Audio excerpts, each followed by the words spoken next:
Hi boys and girls, welcome to this week's Sunday School lesson.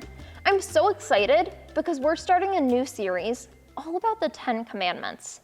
And don't worry if you've never heard of those before. We're going to talk about them for 10 weeks. Let's get started. So we're going to spend some time over the next several weeks learning God's commandments.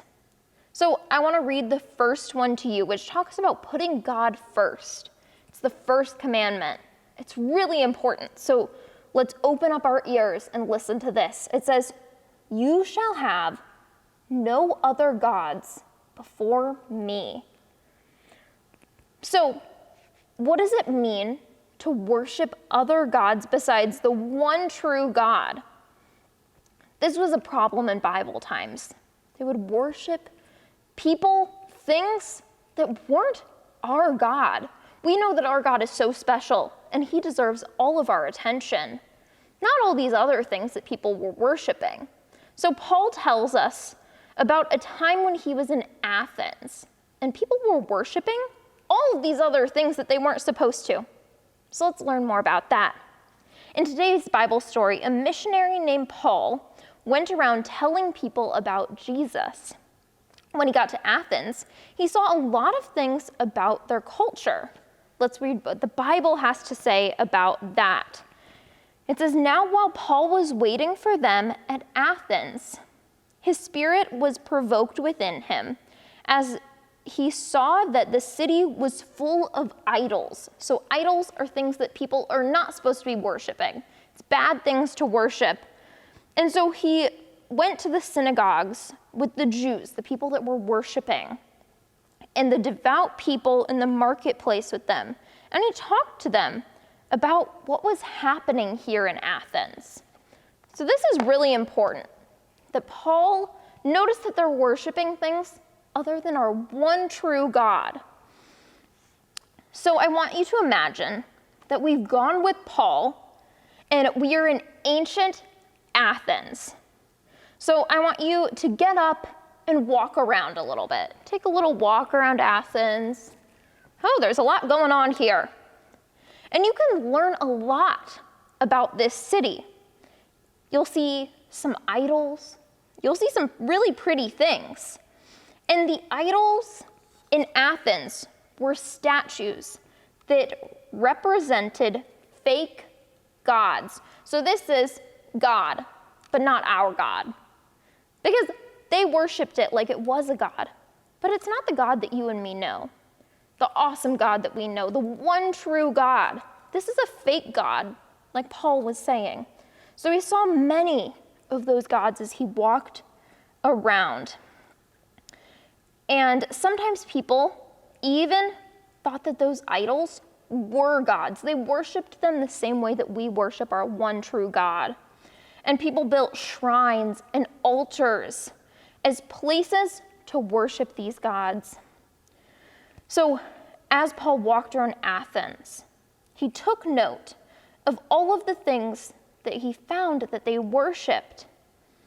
And he noticed something labeled, an altar that was labeled to an unknown God. And Paul could tell that the people of Athens believed that there was something bigger than themselves. They wanted to worship a God. They just were confused who. But they didn't know who our one true God was. In fact, when they saw all of this, so many historians think that people of Athens worshiped 30,000 different gods. So here's what Paul said in response to that. The Bible tells us what Paul was saying. So Paul, standing among all of these people, he said, "Men of Athens, I see that in every way you are very religious. For as I passed along and observed the objects that you worship, I found an altar that said to an unknown God. What, therefore, you worship is unknown. This I proclaim to you, the God who made the world and everything in it, being Lord of heaven and earth, does not live in temples made by men. You see, our God is so special, and Paul knew this. He knew that our God was so special. He didn't belong in these temples. So Paul used the fact that they wanted to worship as a way to help them know that one true God. He pointed out that God had created everything, including some of the things that they worshiped as gods. Paul had to help them learn that we put God first. Rather than worshiping other gods, Paul was able to show them that none of these gods were real. They're all fake. So we just made some observations about Athens and what Paul did.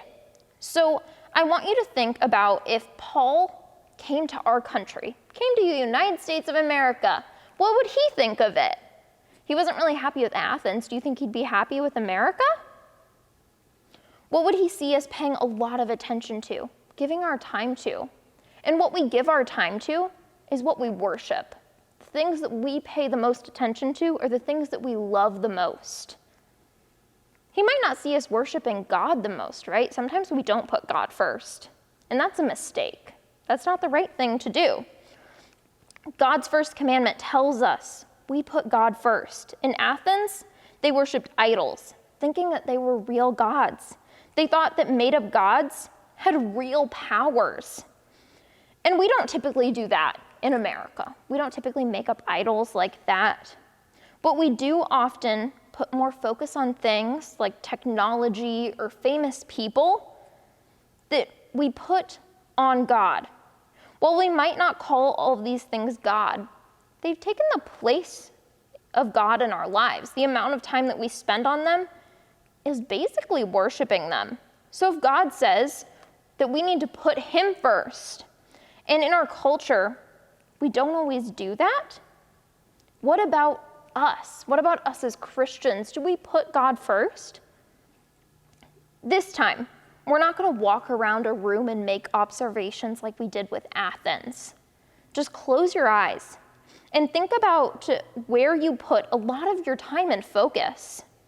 What do you put before God? I want you to spend a couple seconds thinking about that. Thinking about what you put in your life as more important than God. A lot of the things that we worship today wouldn't be bad if we just didn't put them before God. God's commandment tells us that we need to put him first. So let's try to do that. Let's try to do that better. So let's pray and ask God to help us with that. God, we admit that we've worshiped things besides you. We haven't always put you first, and that's wrong. We ask that from now on, you'll help us. Give you first place in our lives. In Jesus' name, amen. And I want to close with another prayer. In this prayer, I'm going to need some of your help. Are you ready? Awesome. So we put God first. So let's commit to putting him first this week. I'm going to name some situations. And when I finish the prayer, I'm going to hold up an index finger. And you're going to say, we'll put you first. I'll say it with you. Ready? Let's pray. When we just can't stop playing that video game, we'll put you first. When we get caught in a web of YouTube videos, we'll put you first. When we just want to worry, we'll put you first. When we want what we want, we'll put you first. When our days are busy, we'll put you first. When we're hanging out with our friends, we'll put you first. When school is hard, we'll put you first. When we're playing sports, we'll put you first. Dear God, help us to continue to put you first. We love you. In your name we pray, amen. Thank you, boys and girls. Have a great week.